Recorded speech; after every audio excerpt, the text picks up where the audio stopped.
Yeah, go ahead. We can kick it off. Thanks for joining my channel. I'm here with my partner James Reed at CNY Arm Wrestling and American Arm Wrestler Promotions. James, thanks for joining us. We got a couple topics today we want to talk about. A little bit of East versus West, New Way Nationals coming up here in 2 weeks, as well as the East versus West qualifiers.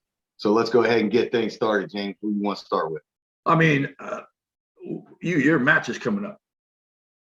Your match is coming up next week. How you feeling? 7 days. I'm healthy. I mean, I'm healthy. Prep went well.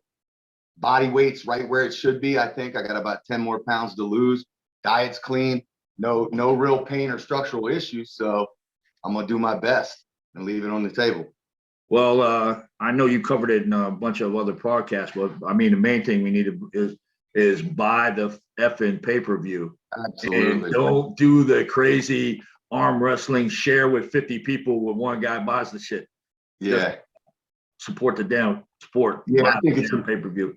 That's such an important thing. Like what Engin's trying to do is really geared towards delivering arm wrestling fans the biggest and most entertaining possible product, which in his mind is to give 15 to 17 matches out per card, which is roughly 6 hours of entertainment for $15. And the other piece that he's trying to do is he's trying to have all those matches so that arm wrestlers themselves actually have the opportunity to go make a little bit of money. So he's doing it for the right reasons.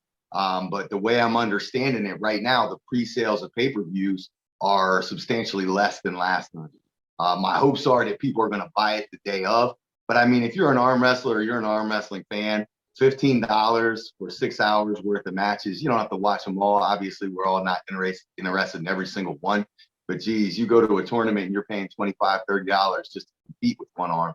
$15 is half of that. Let's support this guy. He's putting a lot of blood, sweat, and tears. Well, I mean, I think everybody's the last minute on these things. You know, I didn't know myself that they were looking at the pre-sale for their numbers and everything. So if that's the case, we'll go ahead and sign up today for the pre-sale stuff.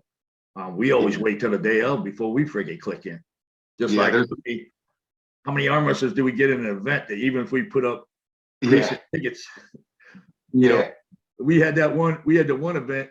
I was sweating because it was the man show, the big one, and we had 15, 16 pre-sales, and then we had 105 arm wrestlers that day. But they all came, they all come half an hour before the freaking tournament starts. So that's how it works. That's the successor syndrome.